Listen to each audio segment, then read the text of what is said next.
ready for disclosure, specifically in the Gulf of Mexico? Over the Yucatan, yes. Okay.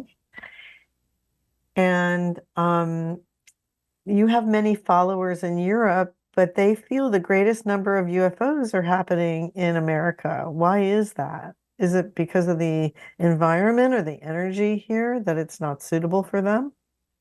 No, it's because the United States, more than almost any other country, refuses to accept the reality of UFOs. Therefore, we have to show off more often that we're here. Okay, and as your sensing goes, are we still on track to have contact within 5 years Yes, or open contact? yes. Okay. And now that we've navigated ourselves to a timeline of open contact within the next 5 years, why is it important to continue with the Interstellar Alliance social experiment? Because it will determine the way in which you experience open contact, making you more vibrationally compatible to experience open contact in certain ways rather than not being as vibrationally compatible with open contact and experiencing it in other ways. So it gives you more opportunity. The social experiment gives you more opportunity to experience a broader spectrum of ways in which you can experience open contact to your benefit. And this person is saying that they attended the recent channel panel in Sedona, and while Bashar was speaking, they saw a smiling image of a female Sasani. Is she a consequential secret? And if so, who is she to this person or the He person is to not a her? consequential secret. The person was perceiving the idea of my colleague that we have referred to as Anima, a social engineer, who is involved in first contact and will be, along with other social engineers from my society, involved after open contact in helping Earth understand planetary management. So the person was simply capable of perceiving the energy of my colleague, that female Sasani being known as Anima by you, in connection with the fact that we're getting closer and closer to open contact, and therefore you're more capable of sensing the presence of all who are connected to the idea of being a first contact specialist, which is also a type of social engineer. And then also, I think this is going to be the last question. In your recent previous transmission, a viewer asked you how far your ship was above Sedona. And for the first time I've ever heard you answer this question, you answered no comment. Are you allowed to give us more information behind this comment, or are we really that close to open contact? You are very close. That is all I can say at the moment. Okay, maybe there's one more here we can do. Um, I heard a Pleiadian channeling say that they are not ascended beings and are just like us. They make mistakes, experience heartbreak and unrequited love, get impatient, etc.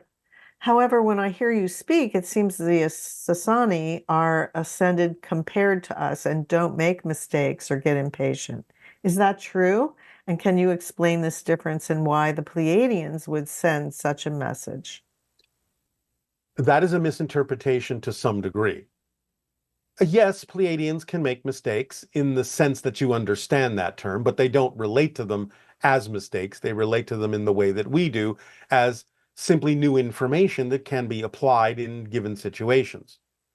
They don't have the idea of unrequited love. They do not experience that in that way. Can they be sad? Yes, they can be, but they don't really experience things in the way that that person is describing. That's a little bit of filtering coming through the human persona. But the idea is they are certainly of a higher vibration than many people on your planet. If you want to say they are ascended because they are on a higher frequency, then certainly you can say that. But they are more similar to you than we are. They are, again, your genetic cousins. They are very much like you in many ways, but they are the fourth density version and therefore are more like what humanity is evolving into as physical beings in a fourth density state. So No, it's not as pronounced as the way that was described in terms of what they experience emotionally, but they are a little bit more like you. They can experience a little bit more of a range of emotions in that sense. Something that you can relate to more easily. Yet they are still seemingly, from your perspective, more advanced in their emotional qualities. Okay, and I'm going to slip one more in here. When there is first contact, do we physically need to be where it is physically occurring, or can we somehow be able to experience it telepathically, holographically? And basically, is first contact going to involve hearing communication telepathically as opposed to actually having someone speak to you in your language? For the most part, yes, your people will experience open contact on many different levels in many different ways, regardless of where you are. And generally speaking, again, if you are more vibrationally compatible in certain ways with certain beings who will be present in open contact, you will usually synchronistically find yourself exactly where you need to be to experience it in whatever way is relevant for you. So don't worry about it. You won't miss it if that's what you're concerned about. Okay, that's great. Well, thank you so much, Bashar. We really appreciate all your helpful information. Our deep appreciation to all of you as well. And now we would encourage you to become very relaxed, breathe easily, calmly, let go of the cares of the day, and prepare yourselves for a beautiful, calming, releasing, and behaviorally changing meditation.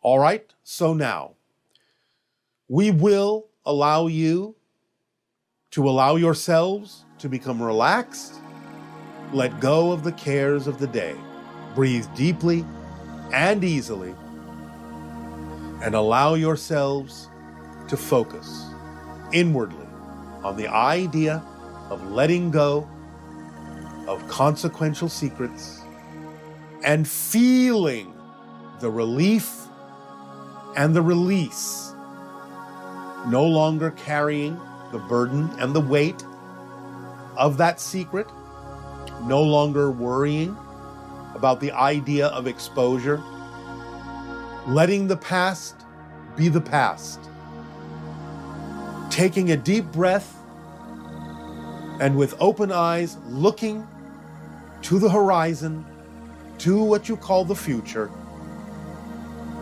of higher frequency energy, of joy, of love, of light, of freedom, of open contact, changing the behavior, putting it behind you.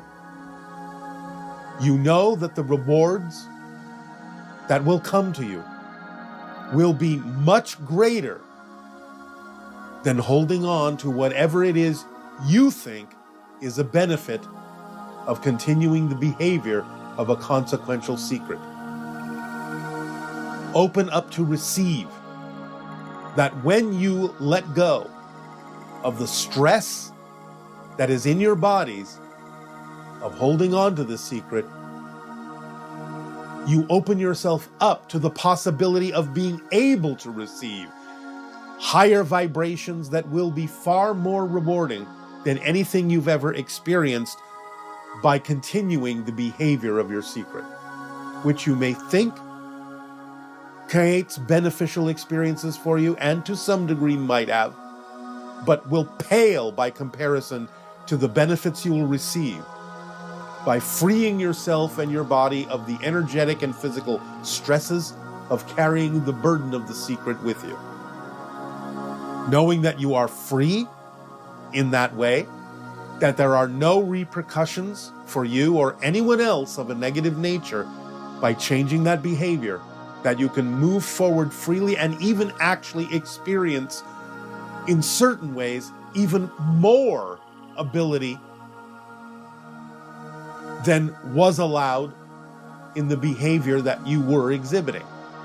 We will not go into detail about what that means exactly, but you will actually find more freedom in a certain way, not the same way, but in a certain way that will allow you to be more your true self and interact with others in a more true self way by claiming that particular station for yourself in a higher frequency energy, in a more relaxed fashion, in ways of connection that will be more natural for you and will bring in more experiences of joy, effortlessness, connection, companionship, and allow you to experience more of the companionship that will come to you from the extraterrestrials that will be involved in open contact. Allow yourself to move forward in a transparent way. Breathe in the feeling of freedom that this will afford you. And breathe out the sigh of release. That you no longer have this weight upon your shoulders. That you can answer honestly to anyone who may ask, no, this is not who I am. I am moving forward. Knowing that they also cannot pursue whether or not you used to behave that way. For again, they will understand the other side of the coin is that they will reap upon themselves the consequence of pursuing the past. Be free. Step forward. Move forward. Allow your body to relax. Allow it to open up.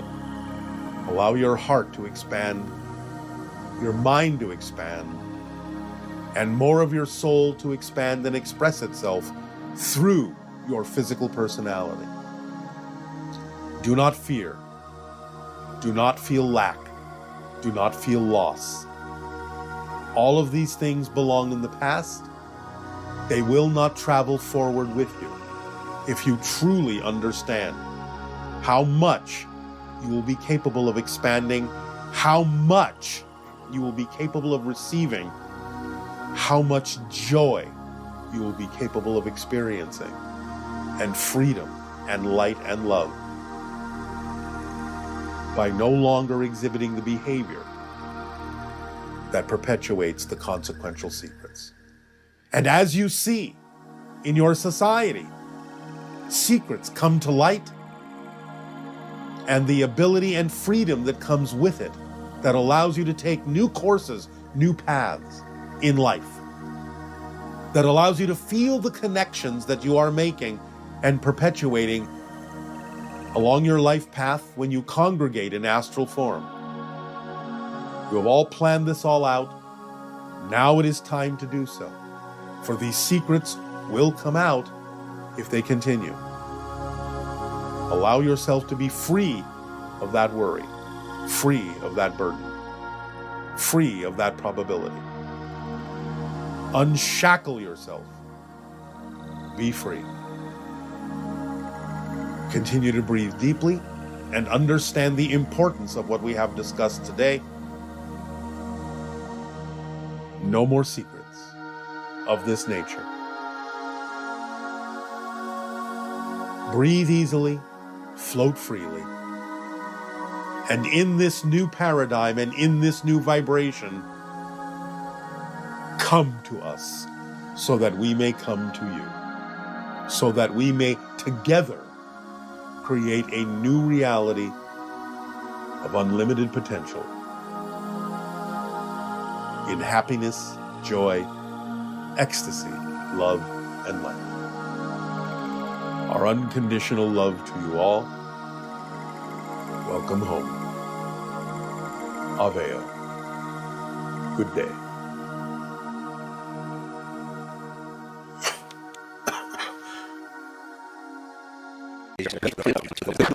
Them somewhat differently would still be consistent in the way that you presented to them. And there can be different is, interpretations of the laws, yes. Right. So the specific way I have come to understand it is more like three laws, where the one is the all and the all is the one is the first, and you exist and everything is here and now as corollaries to that law. Yes, of course. We only broke it out to make it easier for some people to understand the subtleties.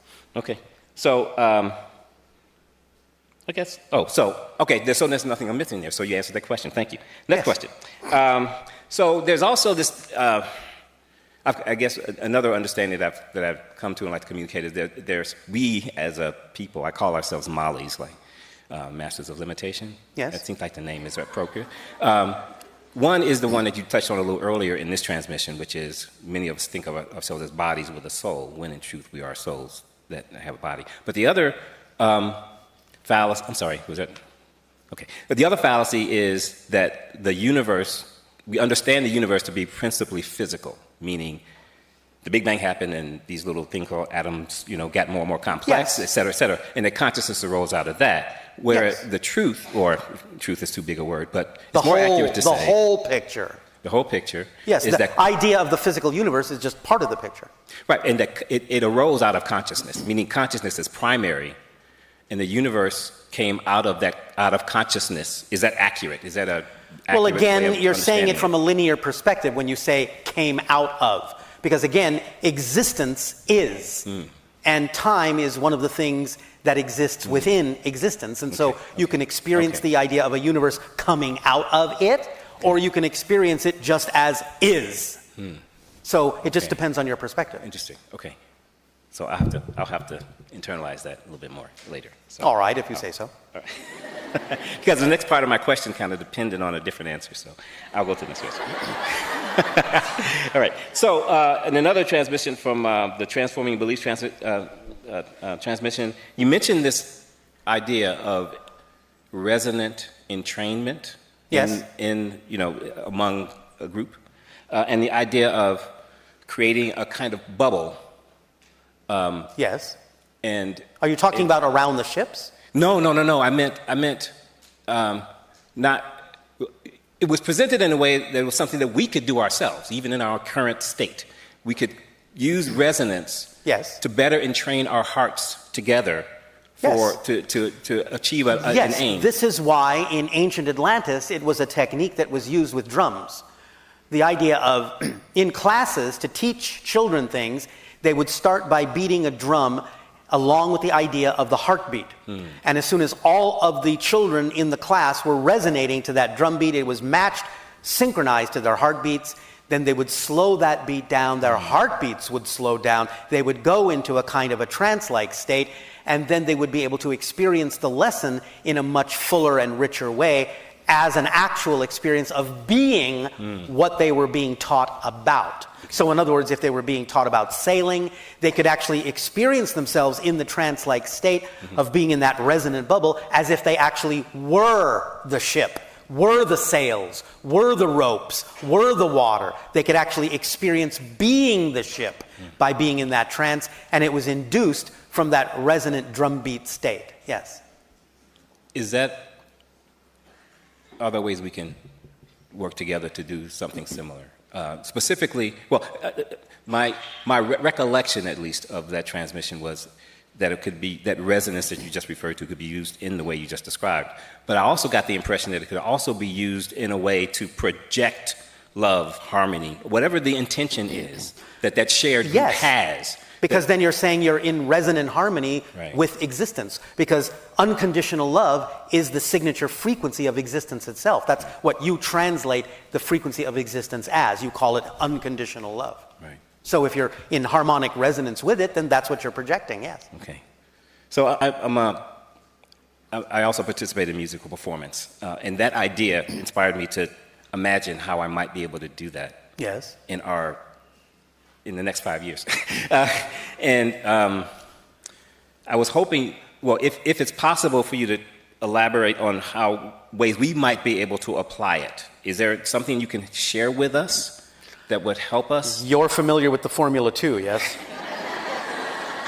Yes, I am, and I'm going to self-disclose that I know I am not adhering or acting in a way consistent with the formula at all times. Well, it's all about being in resonance with unconditional love, because the idea is when we talk about acting on your passion, we're talking about acting on your passion in service to humanity And that has to come from unconditional love. Okay. Okay. So I have a question about this. Is really about my About what? my personal experience. This is a personal question. Yes. Just last night, I was engaging in a ceremony, and the facilitator of that ceremony asked me what I wanted to receive. Yes. And I was a little flummoxed at my inability to simply answer that question. All right. Meaning, and that led me to probe why, whether, well, it's obvious I have a, I won't say a problem, I have a challenge with that. What I'm asking you, is there something that you can read specifically in me that is, that leads to that challenge? All right, well, let me ask you a question. Yes. If you hadn't be willing to open up to receive being flummoxed, what would you have been open up to receiving? What did being open to being flummoxed get in the way of you actually receiving? Because being flummoxed means, in a sense, you may not have felt you were ready to actually receive what you really preferred to receive.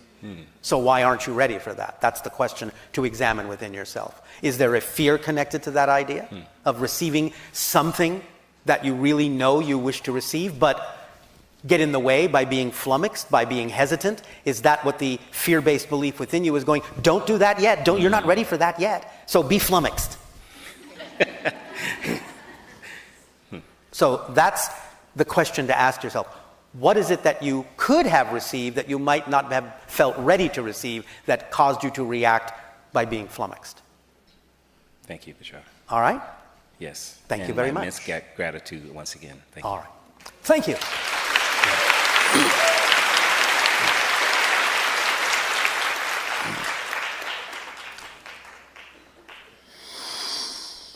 Hello. I know you. Good day.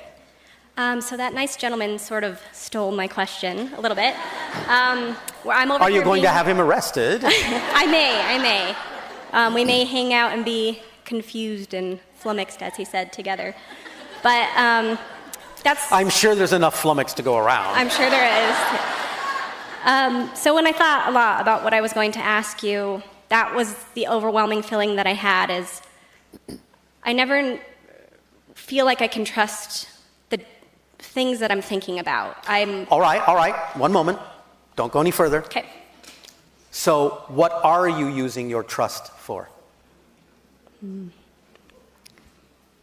I think just getting through the day, man. Like, just making stuff happen. All right. Yeah. Remember, you're always trusting something. Yeah. It's not about not trusting. You're always trusting something. So the question is, what are you trusting? And why? Why are you putting your trust in something you don't prefer as opposed to something you do? What makes putting your trust in something you don't prefer seem more realistic than putting it in something you do prefer? Why do you have that difference in definition? Yeah. I think when there's something tangible to it, I can see the results. I think. So are you saying you only see results in negative things you don't prefer? You never see results in something you do prefer, or do you? I think I have more emotion tied to the things that come up that are things I don't prefer. More emotion? Because? I don't know. I think it's always easier to probably dwell on the negative rather Is than... it? Is it easier to be someone you're not? In like a self-loathing kind of way, maybe. Oh, yeah, all right. Why do you loathe yourself? I don't know. Why do you deserve to This is getting loathe deep. yourself? Did you say it's safer? I said it's getting deep. It's getting a little uncomfortable for me. That's a good thing. Yeah. Because it means you're reaching down to where you need to find the answers. That's okay. Unless you want to stop this, it's up to you. No, I think it's good. All right. Then we can continue. Okay. So, what do you loathe about yourself? I mean, if you're going to loathe yourself, go for it. Don't do anything halfway. I don't think I do. really suck. Yeah. Now, whoa. Okay. Do you really suck? Or is it something less than that? I think it's something less than that. Oh, all right. So we're making progress. Yeah. You don't completely loathe yourself.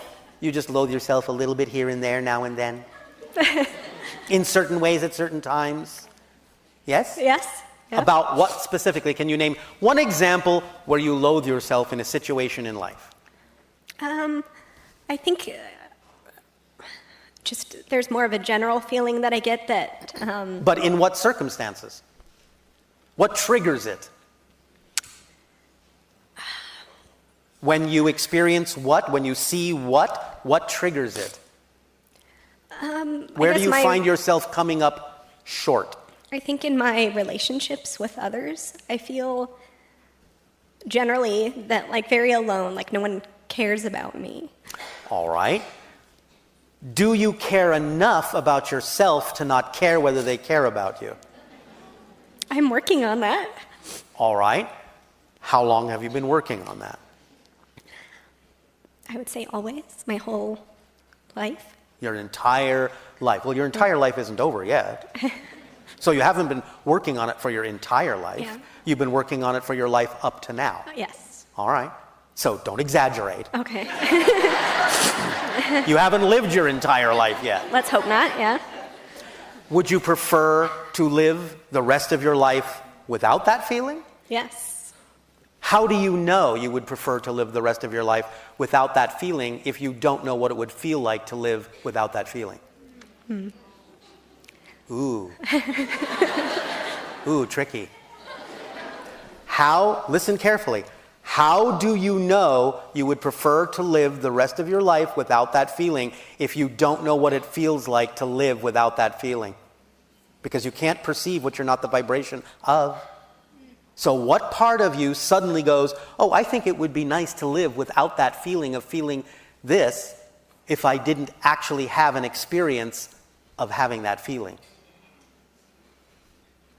I'm not So sure if you I must get it. have some idea what it would feel like to live without feeling loathsome, yes? Yes, I see that, what you're saying, yeah. All right. So as you're imagining what that might feel like, aren't you in that state of not being loathsome? Yes. So how does that feel? Good. All right. Would you like to continue to generate that feeling? Yes, absolutely. What stops you from doing so? What reasons are you creating to not generate a feeling you are obviously capable of generating because you just did it? Yeah. So what reasons are you creating to not have that feeling in the way that you would prefer to? I think there's a part of me that's looking for outside validation from others. Can I tell you a secret? Please? There is no outside for you. Everything you're experiencing in your universe is you. So you're only looking for validation from yourself. Yes, there are other beings, as we said before, but you're only experiencing your version of them.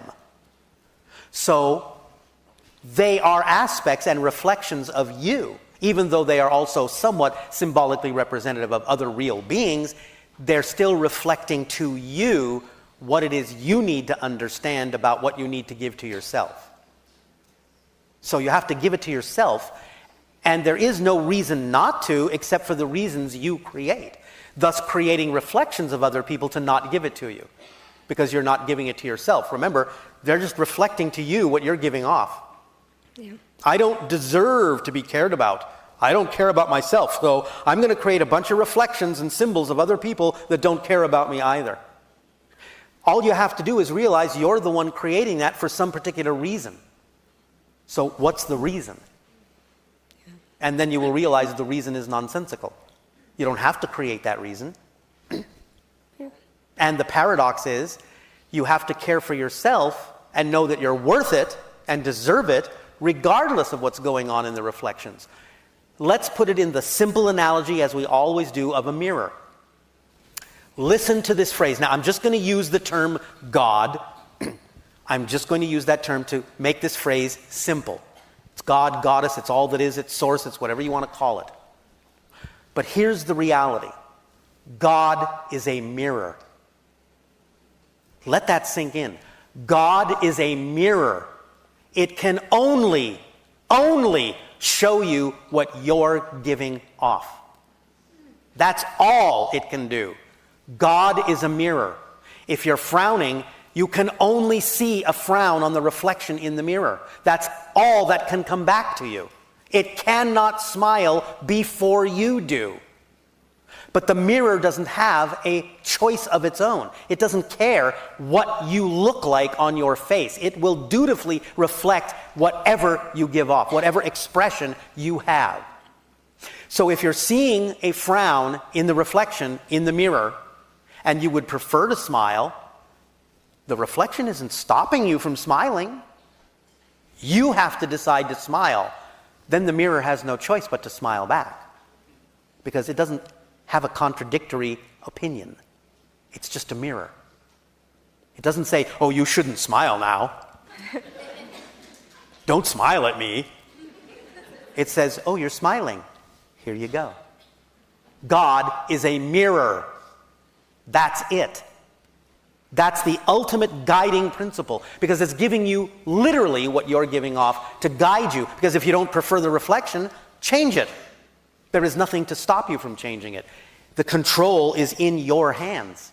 Totally, utterly in your hands. You're in charge. So why not feel deserving? The reflection doesn't care. Being a being that is deserving can be just as real, because it's all within the reflection.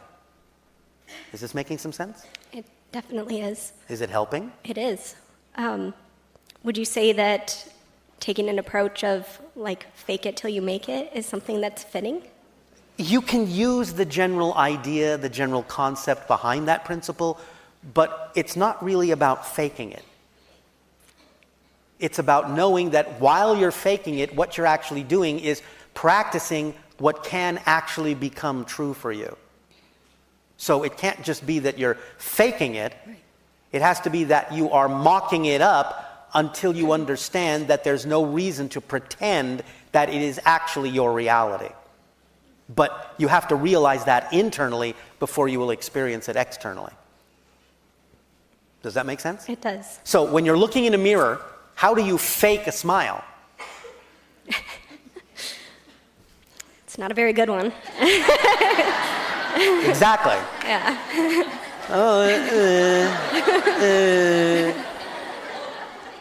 The mirror is going to do this too. Is that what you prefer? No. Probably not. No. So finally you will say, well, yeah, it's not really about this. It's just about this. Because that feels good. That's who I prefer to be. And the mirror goes, okay. So, yeah, sure, you can go and fake it, but that's what you will see in the mirror. Yes? Yeah. Does that help? Yes, thank you. You're welcome. Can I ask you another question? I don't know. That was a question. May I? May I ask? Okay. Sometimes when you're waiting, you cock Sometimes your when teeth. you're what? When you're waiting. Why are you waiting? No, when you are.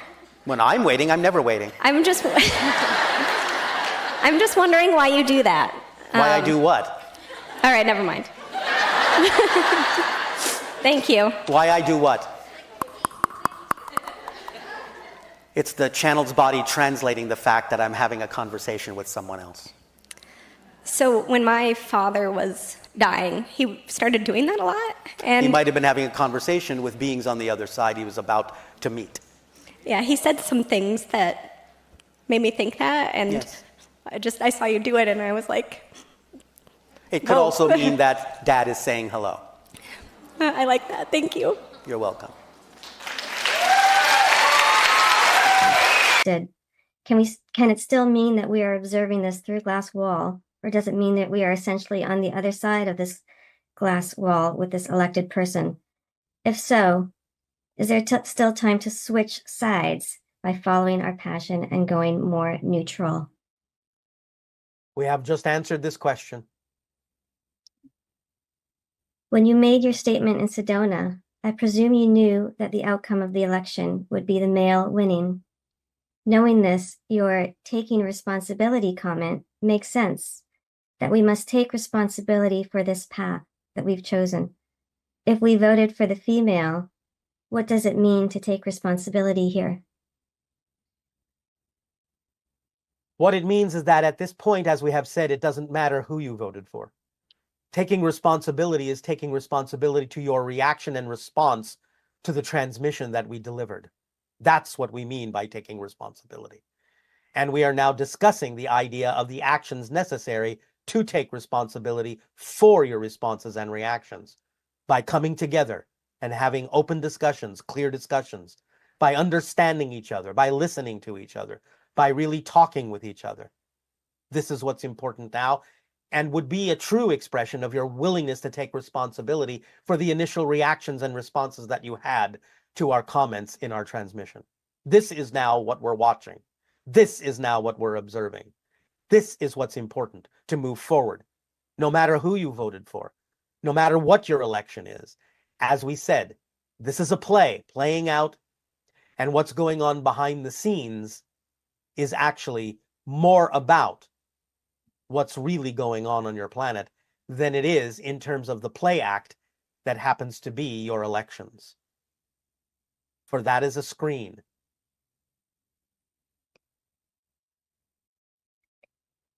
Are you providing transmissions to parallel realities where the US elected the female in this recent election? Do you personally find certain timelines more exciting than others? Compared to timelines where the female may have won this election, what positive aspects or opportunities do you see within the current timeline, both on a collective and individual basis? I believe you are beginning to see how the way in which a lot of these questions are framed are now becoming irrelevant based on what we have already said. Okay. Is World War III coming? We talked about the idea of the imbalanced energy that is typically referred to as masculinity might lead in that direction. It doesn't mean it will happen. It will lead in that direction. Remember, the idea of what you might refer to as World War III does not necessarily have to be and never will be a nuclear exchange. So the idea is that it may lead by an imbalance of energies that are typically referred to as masculine style energies of aggressiveness, will lead closer and closer to the idea of what you will experience or call World War III. Again, it doesn't mean it will actually happen if you are willing to understand what we are saying to you in this transmission today. Okay. We are now speaking on behalf of the Interstellar Alliance Council. And we are giving you the result of the discussions that are ongoing in this council. So we would strongly encourage you to pay attention to the way in which information is being given to you, to listen to the wording, for it is precise. We said things would lead in certain directions, not that it was inevitable.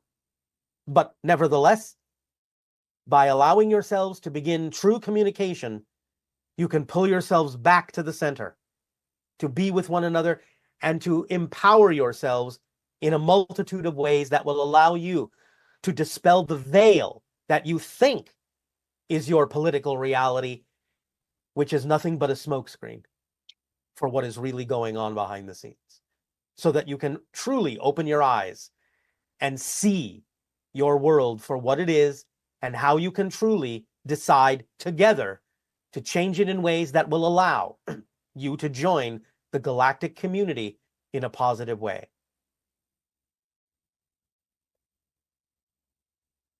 I'm really excited about open contact, but I'm also starting to feel uneasy. I feel like it's almost like being excited about the second coming of Jesus, and I never want to be the one to be tied to dogma or feel like I am a follower, even if I'm a follower of Bashar. I also don't want to be accused of being in some kind of cult. Can you help me with these feelings of uneasiness? Again, it's all about self-empowerment, taking responsibility for yourself, being responsible to others to be yourself. The idea, as we have expressed many times, of what you call the second coming is the awakening of the Christ consciousness within each and every heart of every person. It is not about dogma. It is about claiming your own spiritual relationship to all that is, to Source. It is about being the unique individual that you are and being of service to others by being who you are. Our political system is struggling to function as intended by our founding fathers, with corruption in politics and highly qualified candidates unable to compete against dishonest ones. What steps can we take to reform our government and improve its functionality? What principles or strategies should guide us how our country is governed? We have told you what the next step is. Would you like to share your impressions on the congressional hearing on UFO UAPs that took place on November 13th? Any discussion of this is a step toward open contact. Wonderful. Will the UAP hearings before the U.S. Congress be the vehicle where Pleiadians are introduced to the world as part of disclosure? Possibly. This has not yet been fully decided.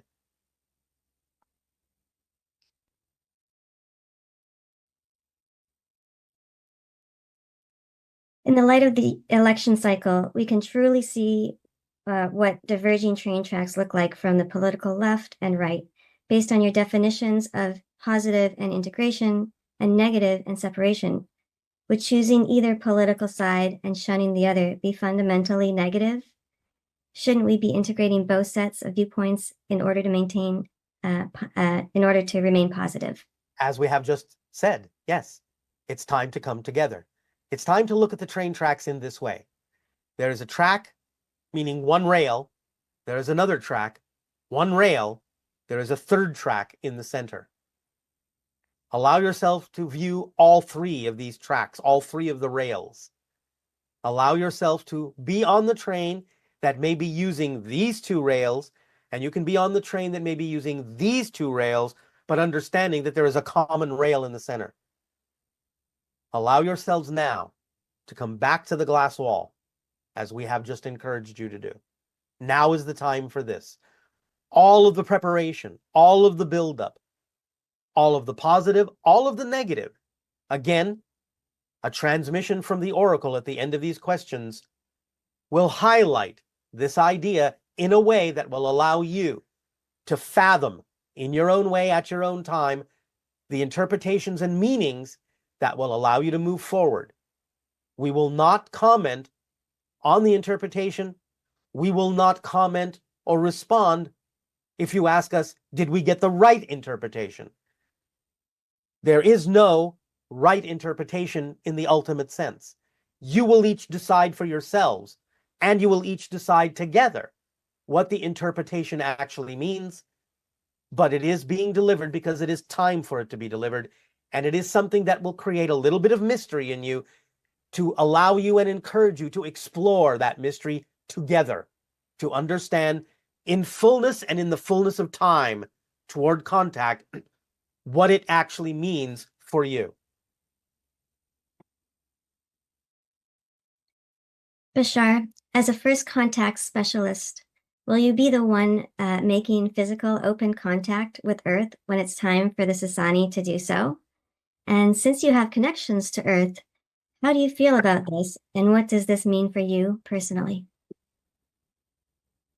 I will be among the first contact specialists from my civilization, yes. Obviously, this is representative of my passion, or I wouldn't be doing it. So that's what it means for me personally. I am very passionate about interacting with humans on Earth because I understand and I can see, I can observe the incredible potential, the incredible power you have to transform your world into heaven on earth. But it requires that you come together to do so. We are very excited to meet you. As are we to meet all of you. But the yous that we will be meeting will not be the yous that you are today. So become the yous that are the yous who will meet the us's. I've been following your steps of the social experiment for open contact, but I struggle with fear when it comes to gathering groups for CE5. I'm fine practicing alone, but fear of being labeled crazy in my conservative community holds me back from involving others. How can I overcome this fear and take action without missing out? Do you understand that the leader of the congressional UAP investigation is a conservative? Therefore, both sides are interested in the idea of bringing out information that has to do with disclosure and open contact. Learn what is going on and who the players are, and that may assuage your fears by understanding that you can rely on simple information to describe what is going on, and that many different people from many walks of life and many belief systems are coming together with regard to the idea of disclosure and the discussions of UFOs and UAPs. And this is what we're talking about. It is one of the areas in which all beliefs can come together. The very concept of open contact can be connective and uniting, no matter what your personal, philosophical, or political, or economic, or social beliefs may be. It can drive you to explore what's at the core of all of them in a way that you can begin true, deep communication with one another, looking past the surface representations that are not as important as the deep internal desires on a very simple level for what every human truly needs in life, to feel that they are worthy, that they are loved, that they are heard, that they belong. So let open contact and anything that has to do with it bring you together. Fear not. You are not alone in that endeavor. If the Pleiadians are going to be the first ones to land, why don't we hear much about them or from them? There is actually a lot of information about them. If you will pay attention to the idea of things like UFO sightings, you will find that most of the sightings, the vast majority at this time, are actually Pleiadian ships. They're getting you used to their presence in a variety of ways. So even though your news programs may not carry awareness of who these ships belong to, I'm telling you now, most of them are Pleiadian ships. Are the ships on the videos that were published, are those the Pleiadian ships? Some of them.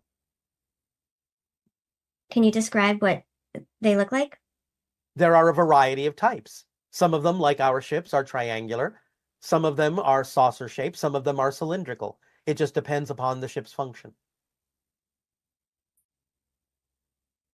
What technology was given to us by ETs in the past 50 years? And what will be the first 2 or 3 technologies that they will share, or you will share with us when open contact occurs? As we have said, holographic recordings of your entire history, going back thousands upon thousands of years. Certain kinds of genetic, vibrational medical understandings, what you may term free energy devices, will also be part of some of the technologies that we will aid and assist you with, among other things.